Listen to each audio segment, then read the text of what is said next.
This week on the Travel Show. As the world marks Armistice Day, we're in America to explore a fleet of abandoned First World War ships. It creates a national tourism resource that brings people from all over the world. These ships were involved in saving the world from totalitarianism. We meet the Spider-Men and women of Guizhou in China. 可能是自己享受能够挑战这个岩壁啊，自己心里面觉得高兴。这个社会对我来说啊，改变了很多啊，对我的生活啊。 And go behind the scenes at a new show where the cast members have to get used to performing in a downpour. Obviously, this is Dubai, so there is no expense spared in the staging. We are talking 65 world-class artists, athletes and performers. And best of all, in the middle of a desert, we can even get rain.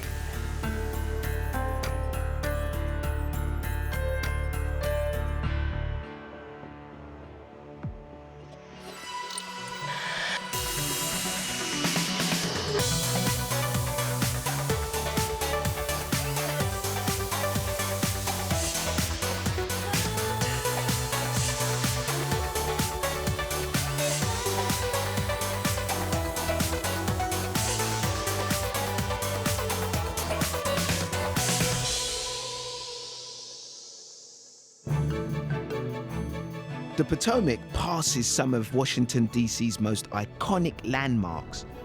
George Washington, founding father and original president of the United States, lived on its banks.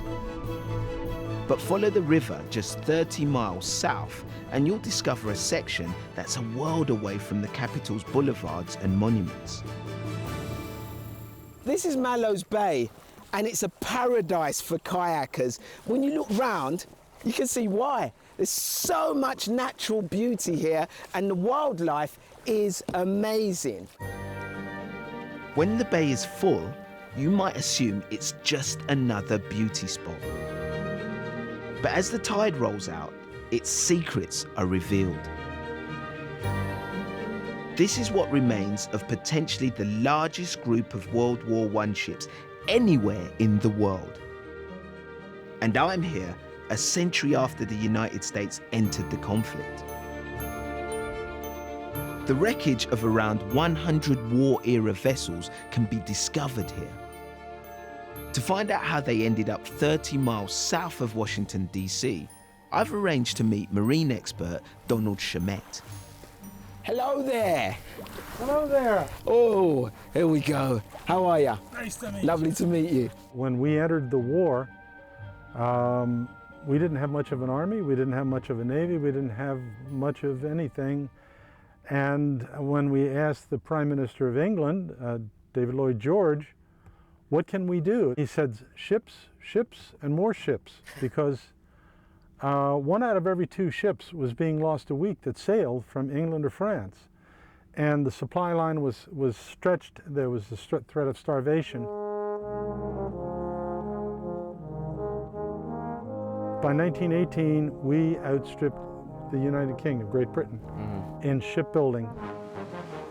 While the makeshift vessels were built at a breathtaking speed, they were completed too late to play a major part in the war. After the armistice, the world was in economic turmoil and the wooden ships obsolete. With few commercial prospects, the US government sold them off to a salvage company.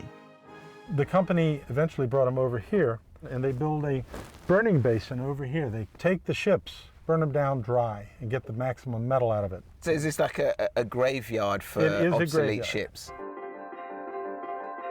And it's not just First World War vessels that can be found here.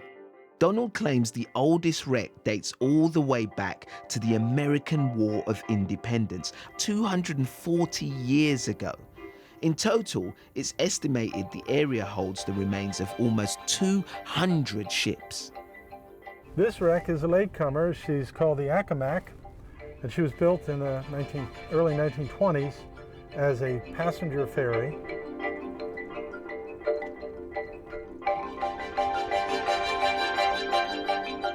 You know, the crazy thing is, actually, even though this ship has died, there's so much living stuff on it. On the surface, the wrecks might look like an environmental disaster, but they've been left alone long enough to be reclaimed by nature. Back in my kayak, I'm joined by conservationist Joel Dunn. You can see exactly why they call these shipwrecks flower pots. In the UK, people pay good money to have biodiversity like this on the roofs of their houses. Joel, what sort of wildlife can I expect to see around here? We can see bald eagles and osprey and great blue heron. Also, you've got otters and beavers and lots of fish below the water. If you're not careful, you're about to be eaten by the wildlife if you keep going back into that bush there. The bay is a relatively shallow water body with a typically muddy bottom. And so the shipwrecks create structure. And from structure, you get diversity. And from diversity, you get magic. Joel, Donald and other conservation groups have teamed up to have Mallows Bay recognised as a national marine sanctuary. If approved, the site's wildlife and history will come under the protection of NOAA, the National Oceanic and Atmospheric Administration. So there's 13 national marine sanctuaries in the country. We want this to be the 14th. It would bring it more attention. It would bring it partners and funding, and it would bring it some level of protection from people who may be harvesting historical artifacts. The biggest thing it does, though, is it creates a national tourism resource that brings people from all over the world. But opinions are divided on these new protections. Nearby, I meet some commercial fishermen making their living from the river's teeming wildlife. Slimy, gross thing. Wow. It is heavy, isn't it? Oh, yeah, it's definitely heavy. It's going on forever. Wow. So what sort of fish are These are the blue cats. They're ugly suckers, aren't they? They're not real pretty. Migrated down, and it's $1.5 million industry just on this river alone. They're concerned that turning Mallows Bay into a national marine sanctuary could, down the line, lead to restrictions on their fishing. Our problem is the unknowns about it. What we want to do, we want them to put in writing that they will never bother our industry because our livelihoods depend on it. And they won't give it to us. They say we can't do it. Well, we say we have no plans to do it. Won't the extra tourism benefit you guys as well? No. Because Honestly, you'll have people going to the restaurants who will want to eat, and so there'll be demand for more fish, wouldn't there? Well, our sales will not increase that much in this area. People will be going back to DC.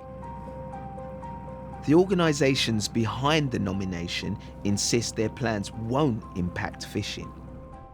The final decision is expected next year. Donald is adamant about the benefits that sanctuary status will bring to Mallows Bay.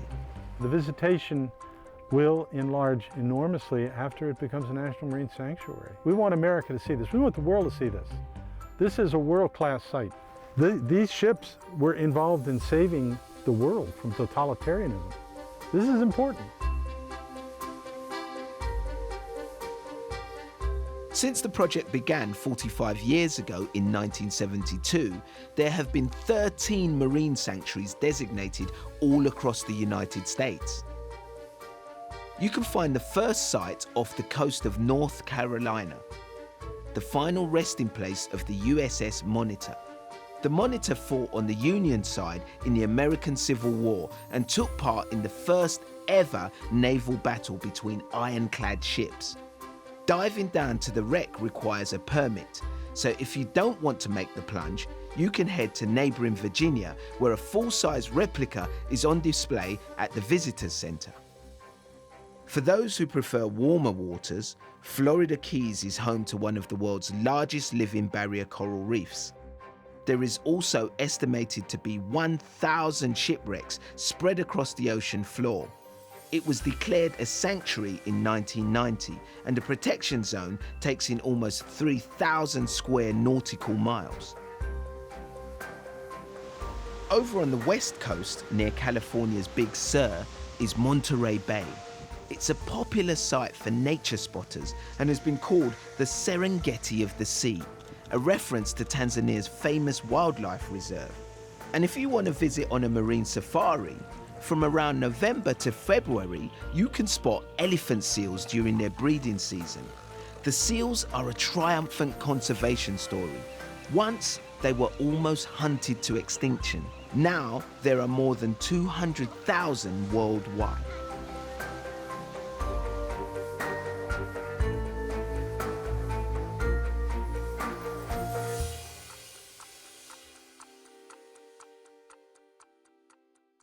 Coming up on the travel show, We head to China to meet the Spider-Men and women of Guizhou. 干脆我们来表演，给人家看，可能要比这个彩油的这个还是好的。 Then it's off to Dubai to take a behind-the-scenes look at a new show where the performers also need to have a good head for heights. Thousands of artists were auditioned from across the world. We chose 65 of them to come here. They came from 23 different countries.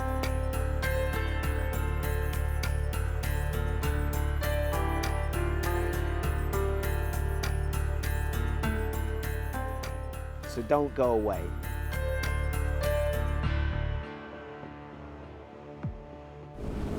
The Travel Show, your essential guide wherever you're headed.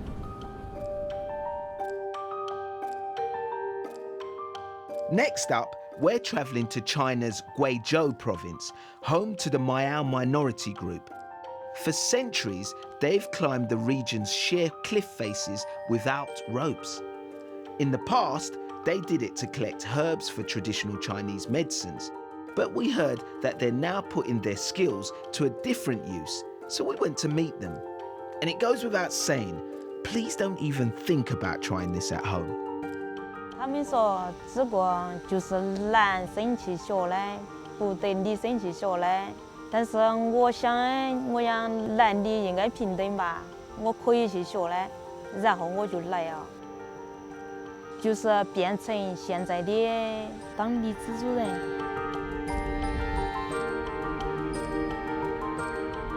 给人来玩嘛，他们就说你们爬一趟给我们看。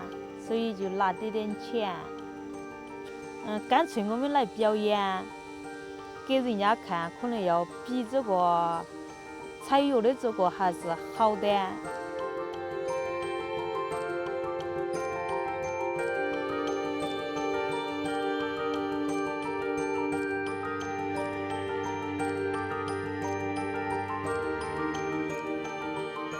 现在呢，来做这个蜘蛛人表演呢。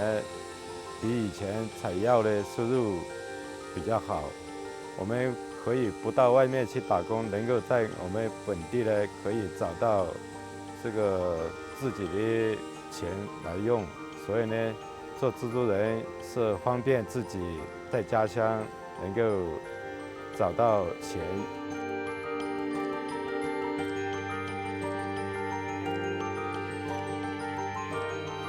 只能是自己享受，能够挑战这个岩壁啊，自己心里面觉得高兴。但是现在呢，变成表演的时候，就能够享受很多观众。这个蜘蛛人是很了不起的，然后也是享受观众的一些鼓励。表演的这个工资。 也不得好多，像在我来这里当女蜘蛛人，就是我觉得这个社会对我来说啊改变了很多，对我的生活。The incredible Spider-Men and women of Guizhou in China. And we're finishing this week by meeting another group of people with a great head for heights. This time in Dubai, home of the world's tallest building, the Burj Khalifa. And it's also the venue for a new show where a group of gymnasts and athletes are turning years of training into an art form. We sent Rajan to meet them.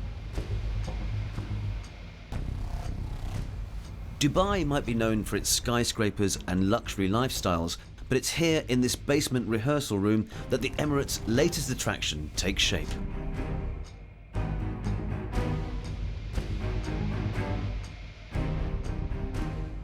New York-based artistic director Tara Young is responsible for leading this team of talented gymnasts and performers. Thousands of artists were auditioned from across the world. We chose 65 of them to come here. They came from 23 different countries. And after months of extensive training and rehearsal, they've opened a production called La Pearl, staged in a new purpose-built home here in the heart of the city. I need to be like a little bit point. Little point with And not inside, straight. Ranging in age from 17 to 37, these championship-level gymnasts have a grueling daily training schedule, perfecting and maintaining their skills. On a day-to-day basis, the artists train from 8 to 12 hours a day, depending on the day.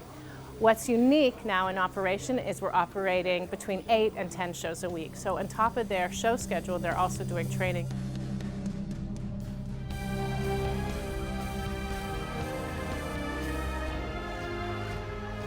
You can see from watching the action is there's a huge amount of trust that is built between these two. Nick and Haley met when they arrived here, but they're both specialists in what they do. But they'd never worked together before, so they had to learn to work together. I myself trained gymnastics since the age of 7. Like many of the performers in the show, we did gymnastics from a young age. And obviously with gymnastics, it's very important the technical side of things, which helps you perform or to do the skills and make them look effortless.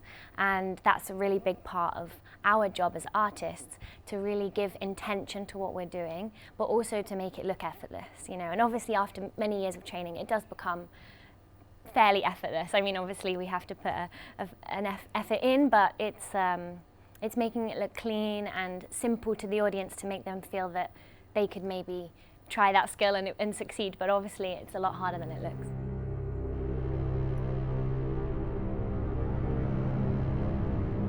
Working at height brings its own challenges, and it can take many months for the artists to get used to performing in the specially designed harnesses that lift them off the ground. In the show, I'm classed as a flyer, so I work a lot with the guys. They lift us, they throw us in the air, somersault, catch. Opening act that we do, we call it Chappelle, where we're flying in harnesses, and we come in from the top of the stage and interact with the other performers on the ground. And that's a good feeling, because you know you're flying up from a big height, so it gives you a little bit of a rush. This show is the first theatrical production to take up permanent residence here in Dubai. And its home is a new purpose-built 10-story theatre complex, kitted out with a state-of-the-art lighting and sound system. The show was conceived and curated by Franco Dragone, the man behind Cirque du Soleil, and it draws its inspiration from the story of Dubai and how it transformed from a humble pearl trading outpost to the global city it's become today. But audiences are encouraged to interpret the story with their own meaning, mixing fantasy with reality, accompanied by a specially composed score. Unique to the staging is this: the water pit, which can be filled or drained in seconds and forms an integral part of the set, and means that the performers have to be adept at working both wet and dry. Obviously, this is Dubai, so there is no expense spared in the staging. We are talking 65 world-class artists, athletes and performers. We're talking motorcycles circling round in a bowl in mid-air, and best of all, in the middle of a desert, we can even get rain.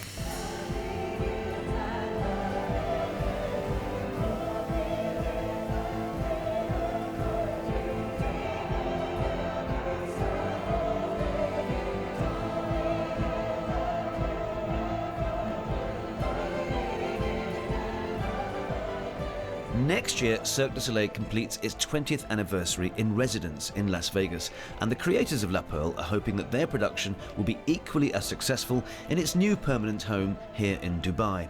But in the meantime, no matter how many shows they give, for the performers pushing their bodies to their limits high above the stage, no day is ever the same. I have to say there's always challenges in live theater, but that's what makes it exciting for us. Every day there's new things that can happen to us. New audience comes in, so every day's a new show. And technically there's always going to be some challenges in a new theater, but we have the most amazing crew that can overcome any of this, and artistically we have a really strong cast that can roll with it, and when there's a change, at last minute they could actually improvise. It's because they're so skilled that that can happen, so it's all good.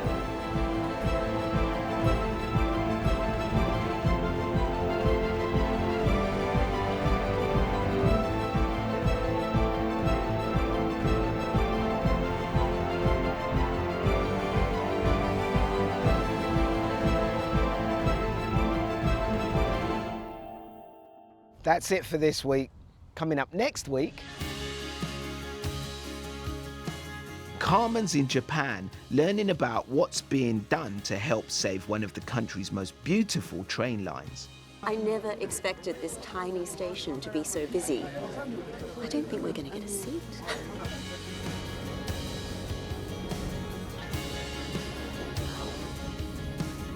And we're off to New York to join a dinner party with a difference as we drop in on the Gastronauts Club, which specialises in eating some of the strangest and scariest food in the world.